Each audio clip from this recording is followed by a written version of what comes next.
reciban su herencia, el reino preparado para ustedes desde la creación del mundo. Porque tuve hambre y ustedes me dieron de comer. Tuve sed y me dieron de beber. Fui forastero y me dieron alojamiento. Necesité ropa y me vistieron. Estuve enfermo y me atendieron. Estuve en la cárcel y me visitaron. Y le contestarán los justos: Señor, ¿cuándo te vimos hambriento y te alimentamos, o sediento y te dimos de beber? ¿Cuándo te vimos como forastero y te dimos alojamiento, o necesitado de ropa y te vestimos? ¿Cuándo te vimos enfermo o en la cárcel y te visitamos? El rey les responderá: les aseguro que todo lo que hicieron por uno de mis hermanos, aún por el más pequeño, lo hicieron por mí. Luego dirá a los que estén a su izquierda: apártense de mí, malditos, al fuego eterno preparado para el diablo y sus ángeles. Porque tuve hambre y ustedes no me dieron nada de comer. Tuve sed y no me dieron nada de beber. Fui forastero y no me dieron alojamiento. Necesité ropa y no me vistieron. Estuve enfermo y en la cárcel y no me atendieron. Ellos también le contestarán: Señor, ¿cuándo te vimos hambriento o sediento, o como forastero o necesitado de ropa, o enfermo o en la cárcel y no te ayudamos? Él les responderá: les aseguro que todo lo que no hicieron por el más pequeño de mis hermanos, tampoco lo hicieron por mí. Aquellos irán al castigo eterno y los justos a la vida eterna. Amén. Hasta ahí dejamos la lectura, hermanos. Tengan la bondad de sentarse, por favor, esta mañana. Hermanos, este pasaje que acabamos de leer del Evangelio de Mateo corresponde a lo que se conoce como el sermón escatológico de Jesús. La palabra escatología es una palabra griega compuesta por escatos, que lo que significa, hermanos, es lo último, y logos, que es palabra. Entonces, la escatología tiene como finalidad hablarnos acerca de los acontecimientos en el porvenir, de todos aquellos sucesos que esperan a la humanidad y a la iglesia en el futuro. Porque la historia de la salvación es una historia progresiva que va poco a poco llegando a su culminación. Y la culminación, hermanos, de esa historia de redención tiene que ver con lo que leímos en el último versículo del capítulo 25, que los impíos terminarán en el castigo eterno y los justos en la vida eterna.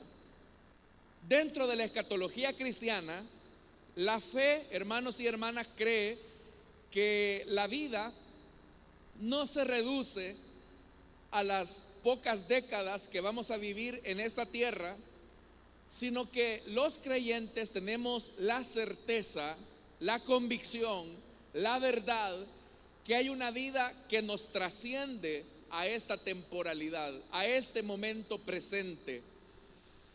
¿Cuántos creemos eso, hermanos? No, de verdad, ¿cuántos creen en la vida eterna? Nosotros sabemos que es verdad que nuestro paso por la tierra es temporal, pero también nosotros reconocemos que después de la muerte nos aguarda la vida eterna.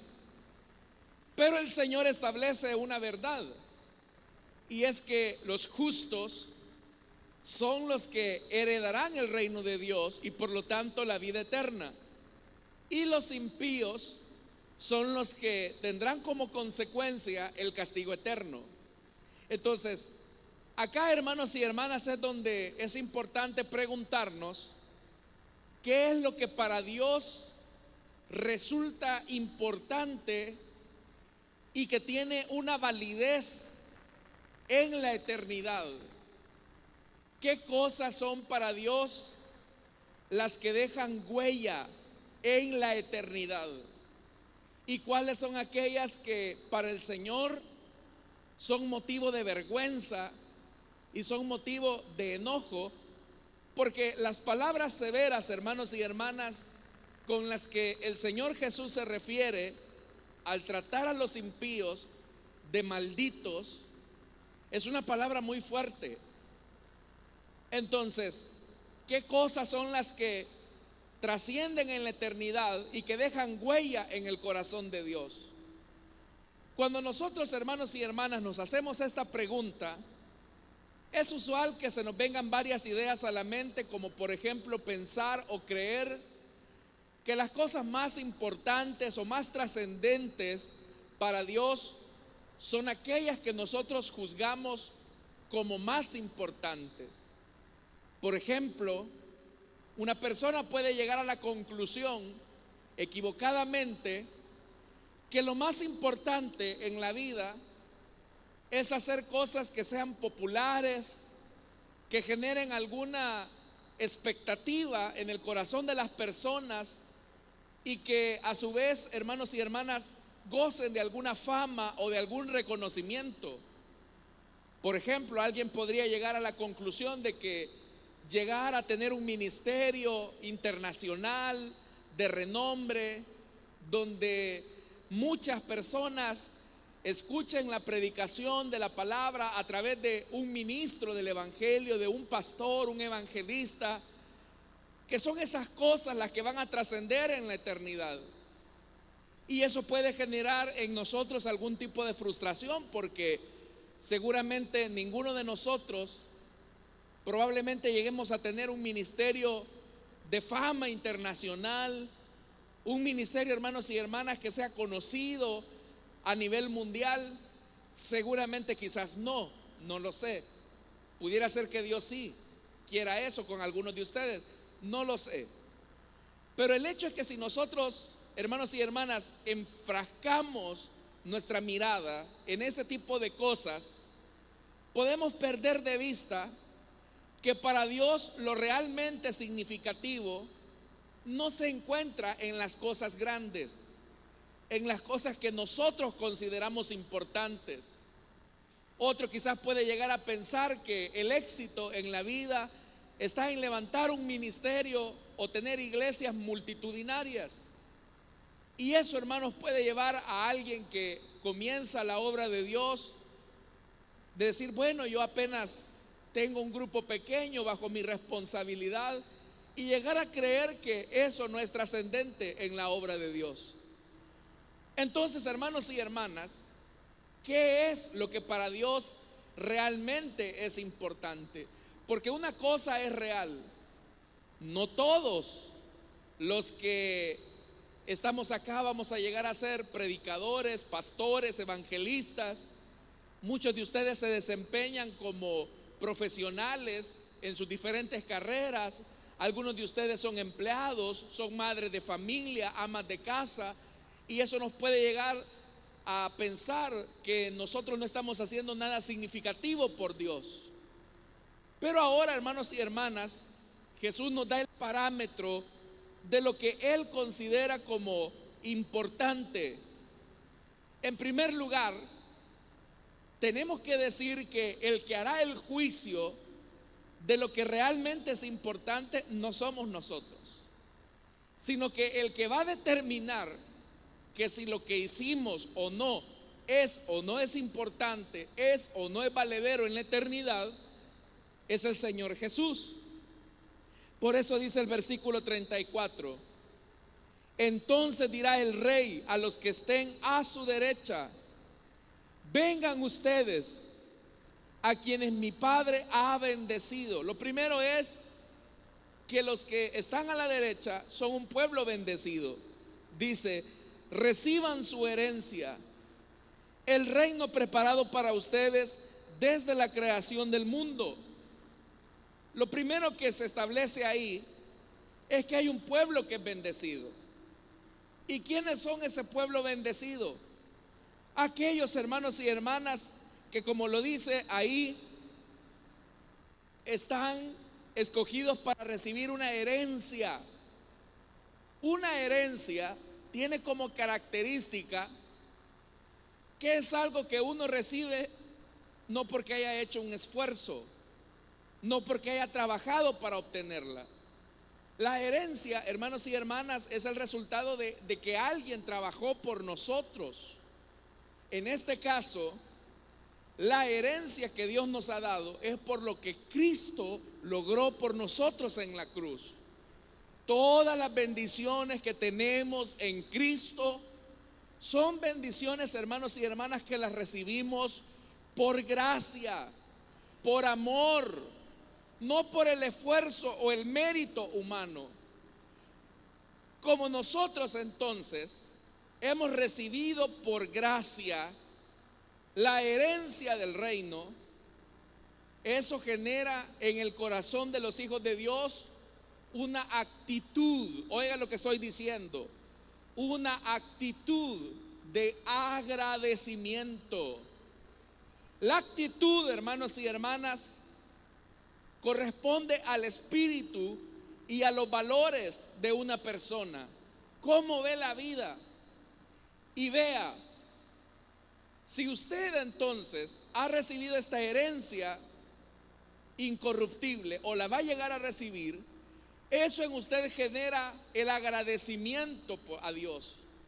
Porque nosotros, hermanos, tenemos la salvación por gracia, tenemos el Espíritu Santo por gracia, tenemos, hermanos y hermanas, la comunión en el cuerpo de Cristo por la gracia de Dios, tenemos la salvación y la vida eterna por la gracia de Dios. Nada de lo que tenemos lo tenemos por el esfuerzo humano.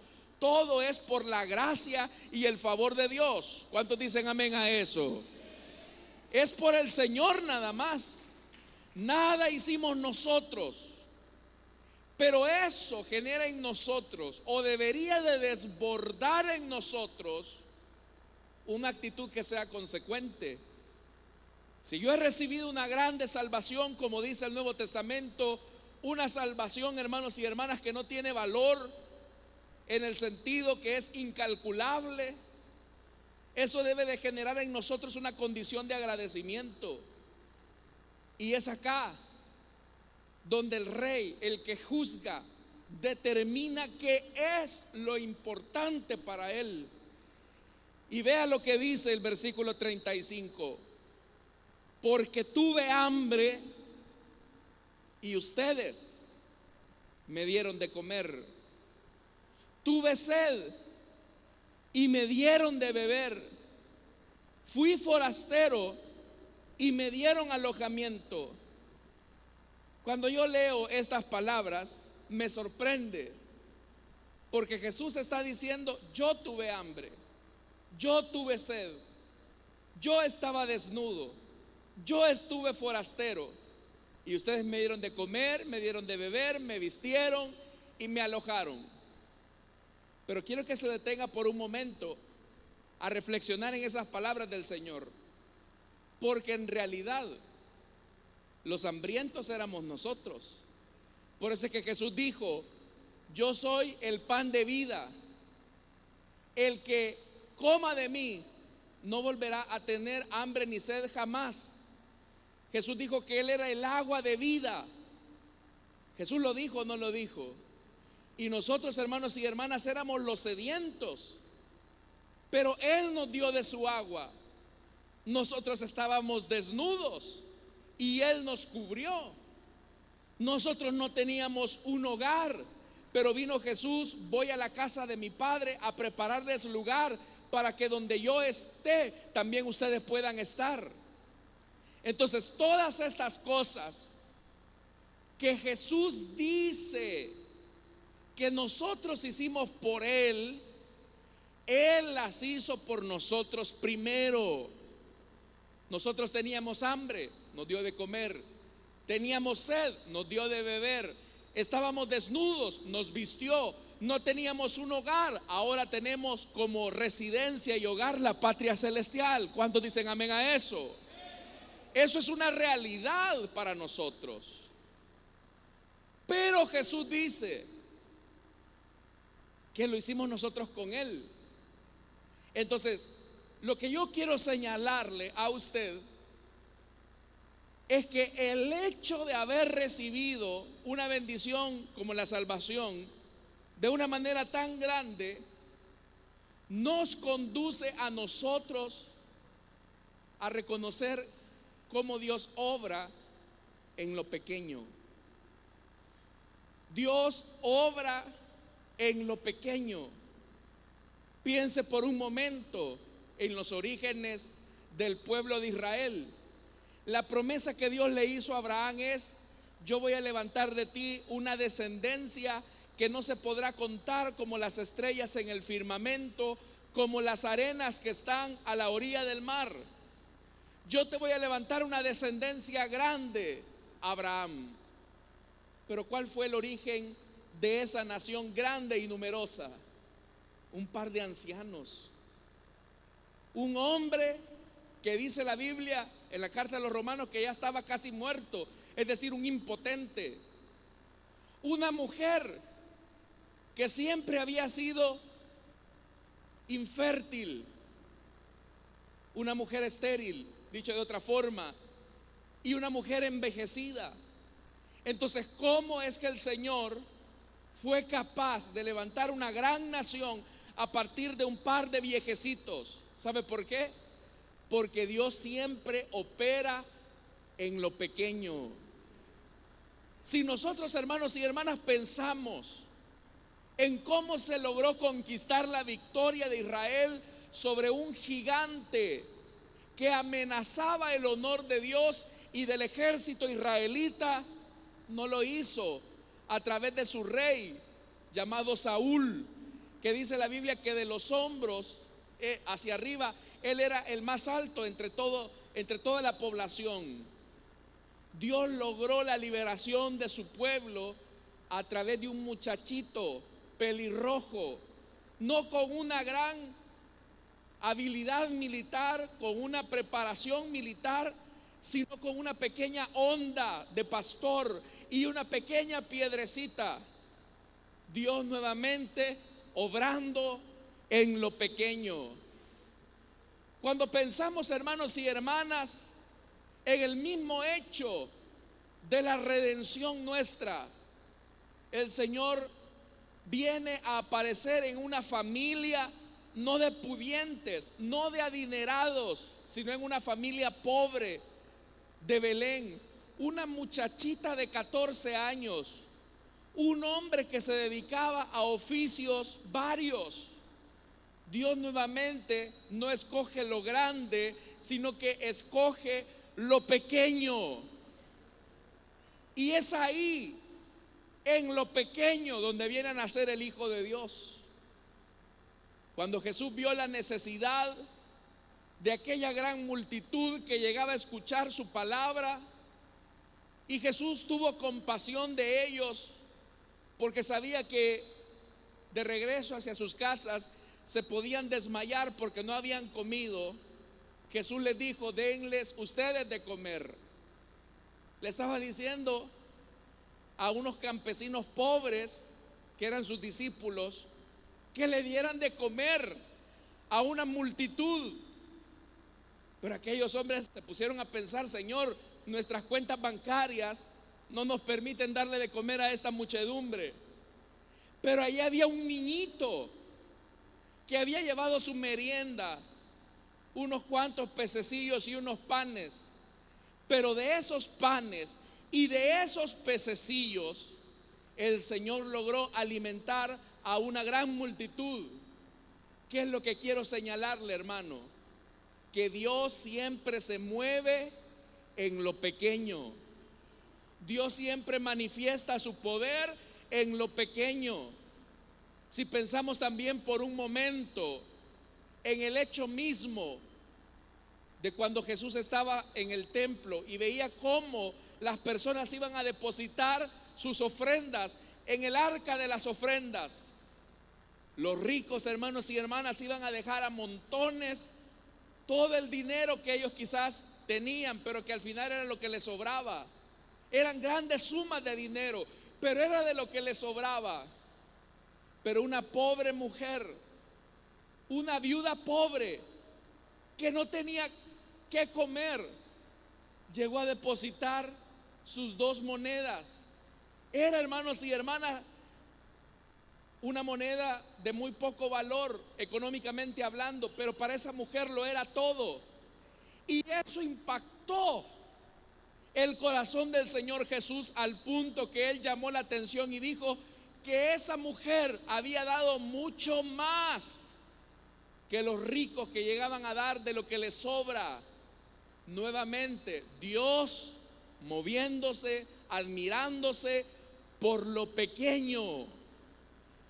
Por eso, hermanos y hermanas, al hacernos la pregunta, ¿qué es lo que genera un impacto en el corazón de Dios que deja huella en la eternidad? ¿Qué es lo que genera en el Señor una profunda admiración? Vamos a ver que son cosas pequeñas. Y son cosas pequeñas que seguramente nosotros las pasamos desapercibidas. Por eso es que dice el versículo 36: necesité ropa y me vistieron. Estuve enfermo y me atendieron. Oiga, estuve enfermo y me atendieron.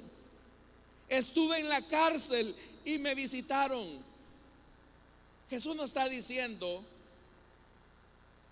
hicieron grandes señales, hicieron grandes prodigios, levantaron grandes campañas evangelizadoras, reunieron a multitudes. No, lo que llama la atención a Jesús son las cosas pequeñas y las cosas que muchas veces nosotros, hermanos y hermanas, no percibimos.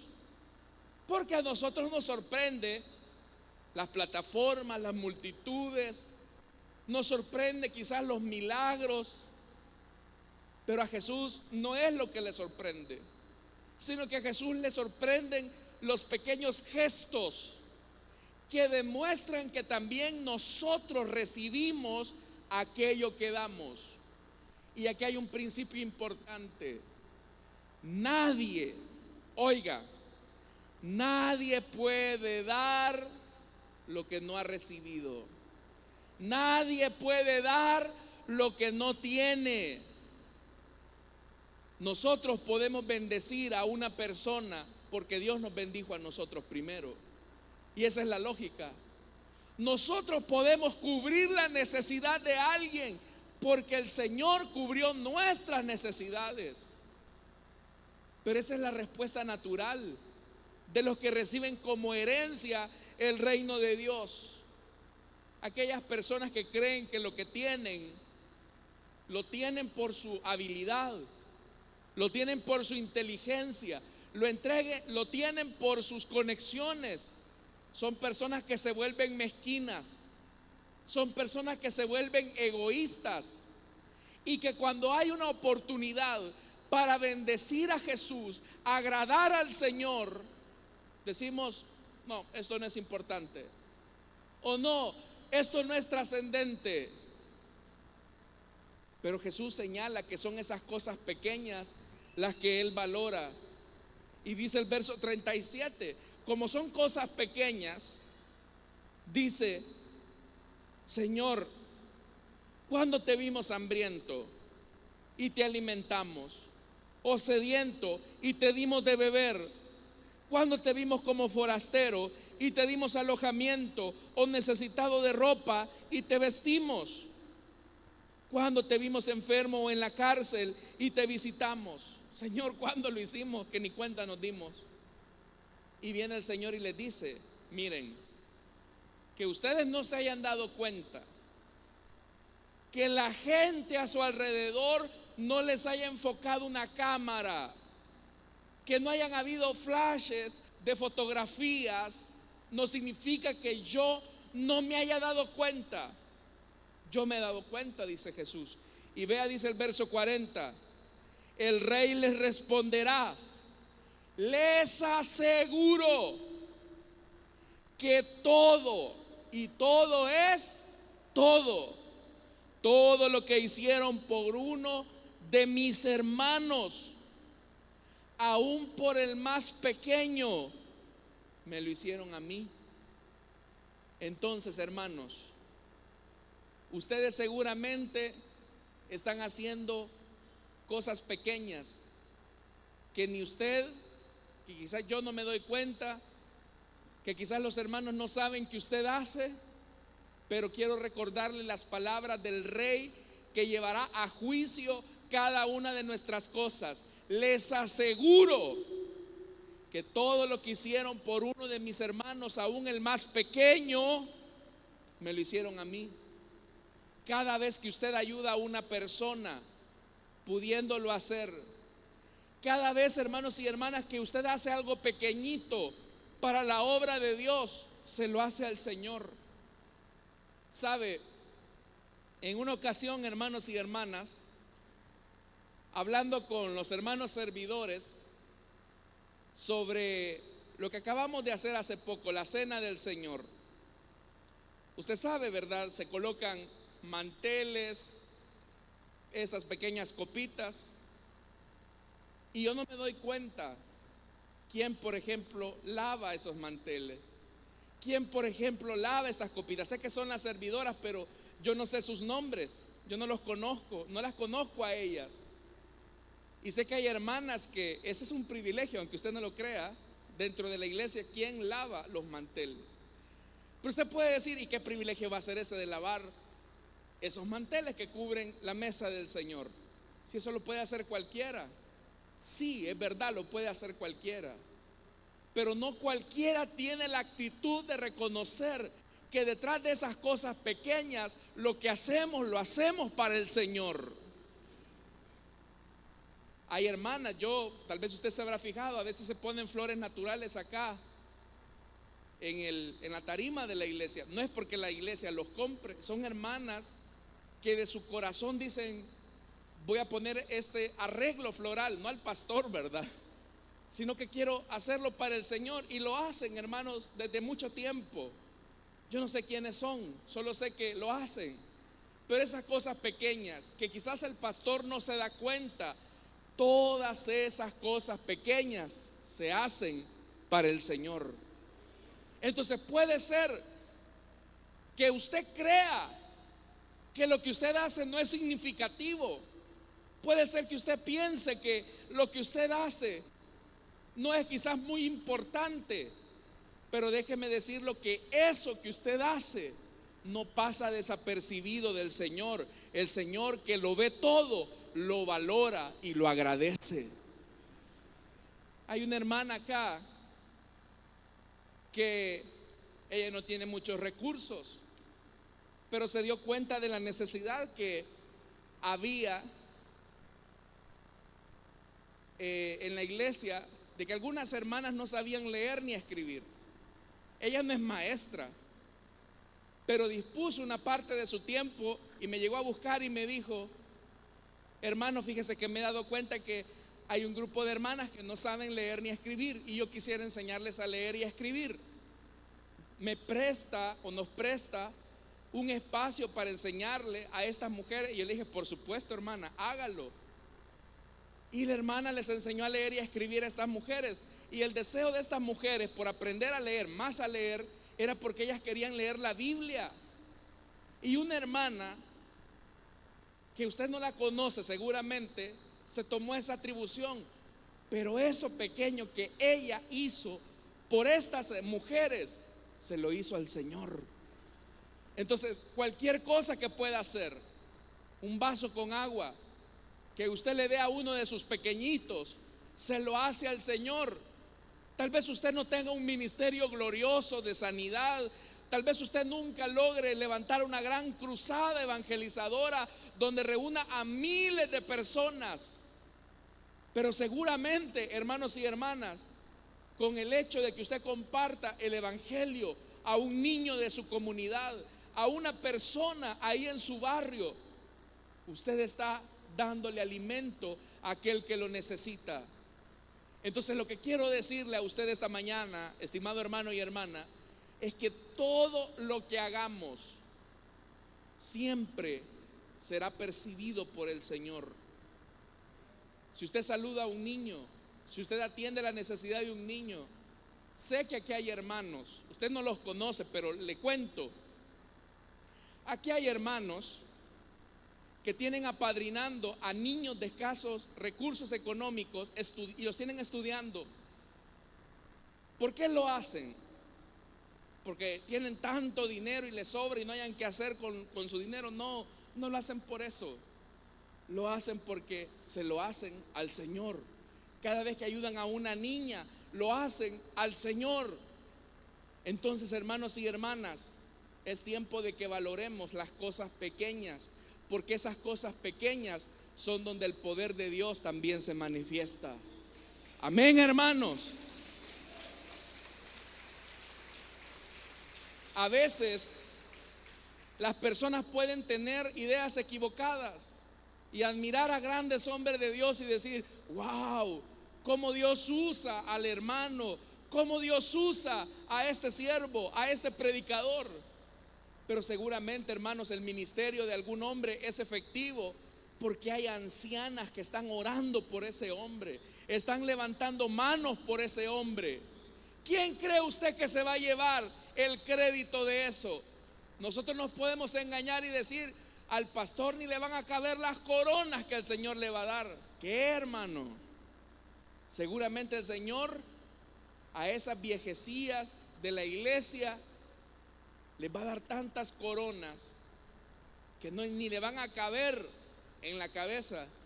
Pero quizás al pastor ni un llavero le va a dar el Señor, porque Dios no mide las cosas como nosotros las medimos.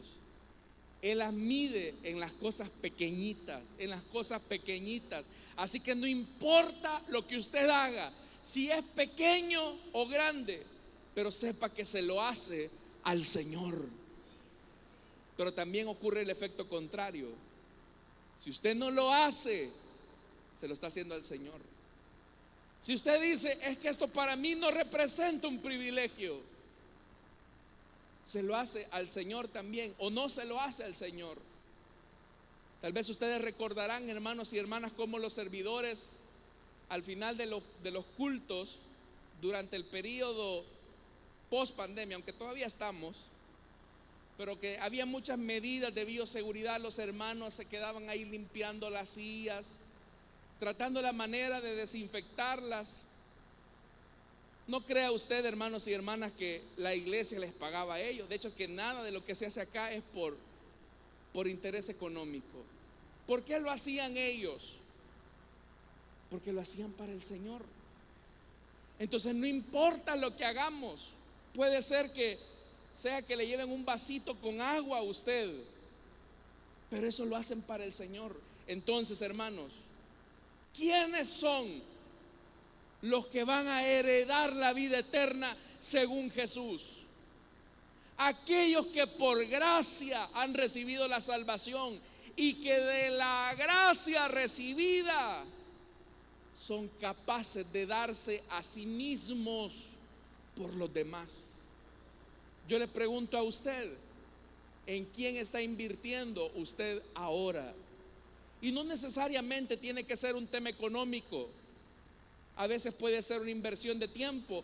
Yo le cuento lo de esta hermana que enseñó a leer a este grupo de mujeres. Ella no tenía dinero, de hecho no tiene, pero ella vio una necesidad y dijo: bueno, yo puedo hacer algo por estas mujeres.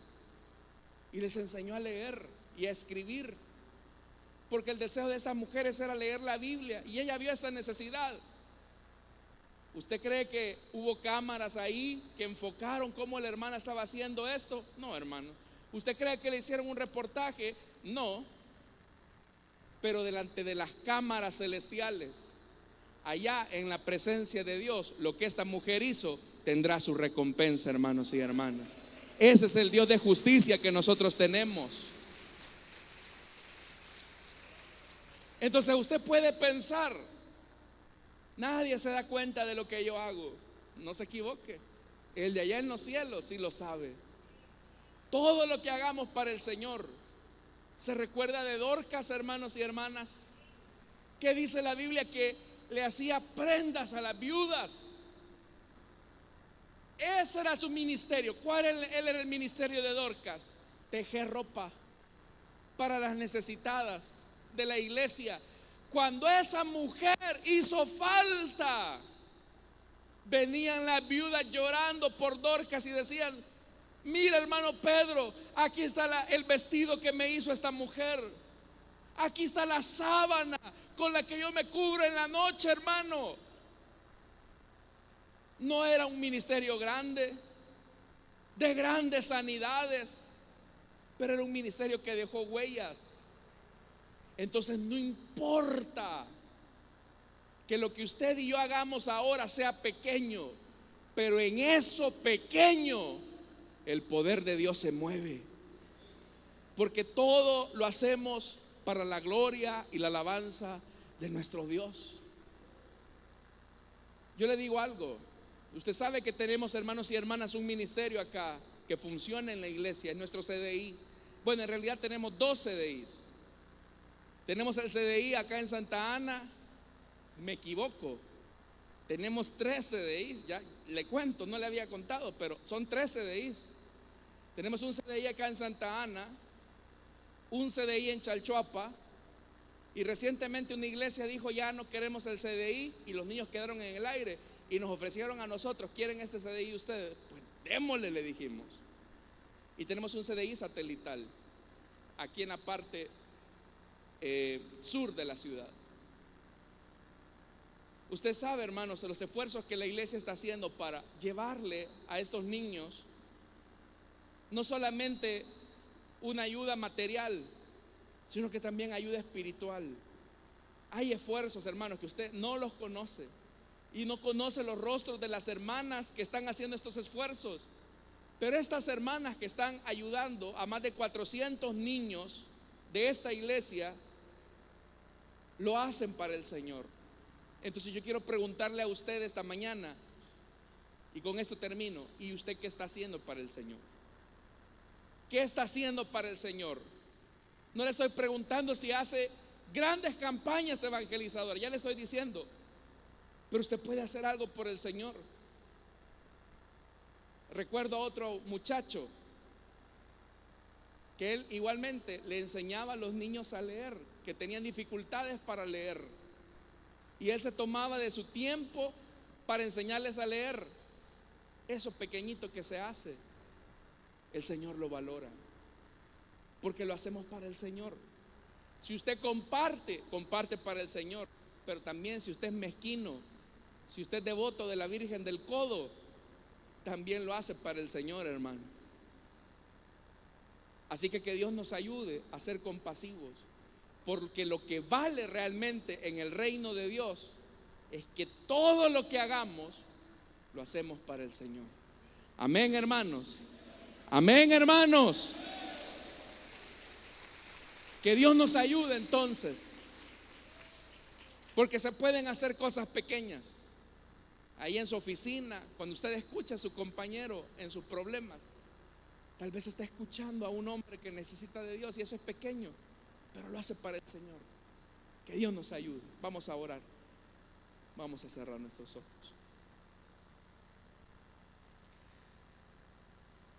Dios se mueve en lo pequeño porque manifiesta su gloria. Esta mañana quiero hacer una invitación. Si hubiera alguna persona que desea entregarle su vida a Cristo o desea reconciliarse, le invito para que en el lugar donde está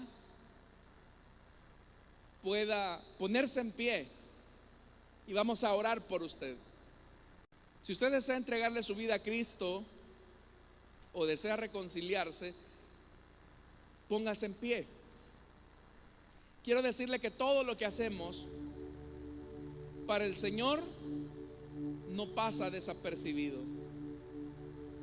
Sea mucho o poco, grande o pequeño, lo hacemos para el Señor.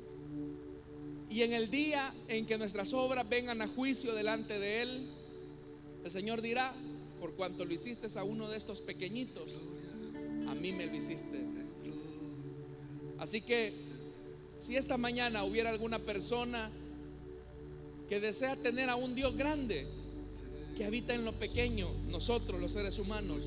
Le invito para que se ponga de pie en el lugar donde está. O si hay alguien que desea reconciliarse, también póngase en pie, vamos a orar por usted. Dios se manifiesta en lo pequeño.